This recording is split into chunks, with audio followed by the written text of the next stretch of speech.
দোস্ত নাম্বারটা যে লইলাম একটা ফোন দে। আচ্ছা ঠিক আছে।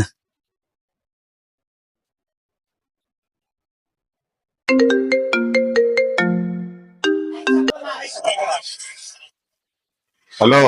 সালাম আলাইকুম বড় ভাই। হ্যাঁ, ওয়ালাইকুম আসসালাম। ভাই আমরা তো প্রায় ছিলাম, আমরা দেখা করতাম। তোমরা এসে আমার লগে দেখা করতে? আপনি আছেন কই? আর আমি তো একটু যে কাটাখালি এসেছিলাম কফি খাইতে। আচ্ছা আমি আর আমার দোস্ত আইতাছি। আচ্ছা, তো আসো। হ্যাঁ হ্যাঁ, ওই কাটাখালি কফি শপে আসো। ঠিক আছে, ওকে।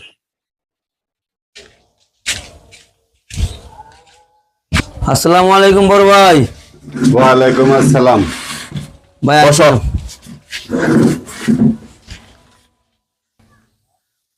তো কি মনে করে এলাম আমার কাছে? তোমার কি উপকার করতে পারি বলো? আইছিলাম তো ভাই, বড় একটা আশা লয়ে ওই শুনলাম আপনি বিভিন্ন দেশের লোক টুক ফাটান। আপনি যা করে ফাটাছেন তারা নাকি খুব ভালোই আছে। মানে আমরা দুজন রে ভালো দুইটা বিষা দেন, যেমনি ফাটান ব্যবস্থা মস্তা করে। আচ্ছা, না শোনো, তোমরা মানে আসলে কোন কোম্পানির যাই বা আমি তোমার কোম্পানির নাম দেখই, এরপরে তোমরা সিলেক্ট করো যে আসলে কোনটার মধ্যে যাই বা তোমরা কোনটা দিয়ে করতে পারবা। হ্যাঁ ঠিক আছে। এখানে মনে করো সৌদি আরবে বিভিন্ন ধরনের কোম্পানি আছে, সব কোম্পানির মধ্যে নতুন করে দেখানো যেত না, ঠিক না? হাইয়ান কোম্পানি আছে, তারপর হোমার কোম্পানি আছে। এই দুটোটা কোম্পানি মানে সেম, একটু পরিশ্রম হইলো পয়সা ভালো। তো এই দুইটার মধ্যে তোমরা আশা করে যা পারতা না। এরপর আরেকটা আছে তোমার মনে করো এই যে মুখমাফি কোম্পানি, এটা একটু বেশি পরিশ্রম, এটার মধ্যে তোমরা দিতাম না। মুখমাফি কোম্পানি তোমরা গিয়ে পারতা না।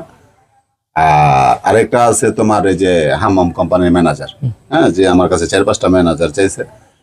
মানে এটা আবার এসির ভিতরে, ঠিক আছে? অন্যান্য সবের মতো বেতনও ভালো, কামও ভালো, সবকিছু ঠিক আছে, কিন্তু একমাত্র যদি এসির ভিতরে কাজ করতে চাও তাহলে হাম্মাম কোম্পানির ম্যানেজারে যে যাও তোমরা, গেলে পরে তোমরা ভালোভাবে থাকতে পারবে। এখন তোমরা দুইজনে সিলেক্ট করো আসলে কোন